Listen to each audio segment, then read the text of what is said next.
Let's make sure we show up wherever we have to show up. And if you see anybody from that cabinet in a restaurant, in a department store, at a gasoline station, you get out and you create a crowd. And you push back on them. And you tell them they're not welcome anymore, anywhere. That's Democrat Congresswoman and sleep paralysis demon at the foot of my bed, Maxine Waters, telling a crowd of frenzied people to harass Republicans and members of the Trump administration.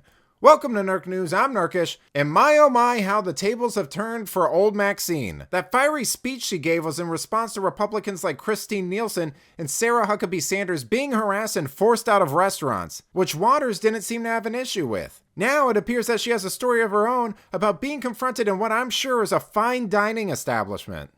As a member of Congress with people, who evidently had a racist attitude. And recently one even confronted me in a restaurant. And they don't say racist things, but what they say is they don't like something I said. They don't like a position that I took. But you know that, if you were not Black, you would not be approached that way. They probably would not.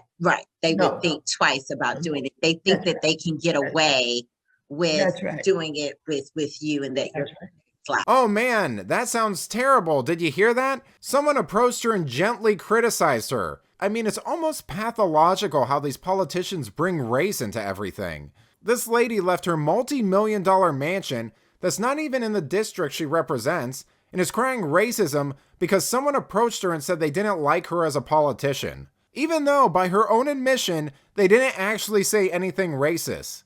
People like her, the Squad, and Barbara Lee will do this stuff all day long, then have the nerve to use terms like white fragility or fragile masculinity to divide groups up and pit them against each other.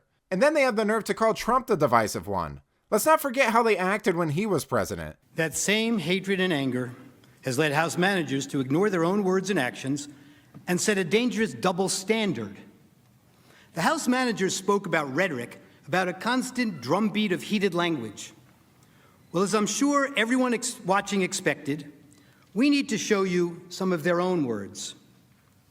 I just don't even know why there aren't uprisings all over the country, and maybe there will be. There needs to be unrest in the streets for as long as there's unrest in our lives. You got to be ready to throw a punch. You have to be ready to throw a punch. Donald Trump, I think you need to go back and punch him in the face. That I thought he should have punched him in the face. Feel like punching him. I'd like to take him behind the gym if I were in high school. If we were in high school, I'd take him behind the gym and beat the hell out of him. No, I wish we were in high school. I could take him behind the gym. I will go and take Trump out tonight.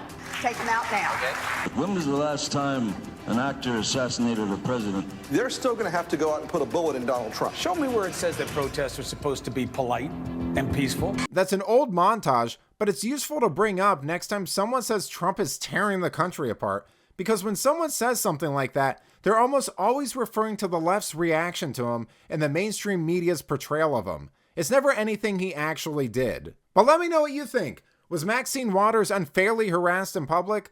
Let me know in the comments, and if you enjoyed this video, please give it a like and subscribe to the channel. That stuff really does help us out. Until then, this has been Nerk News. Thanks for watching. Bye!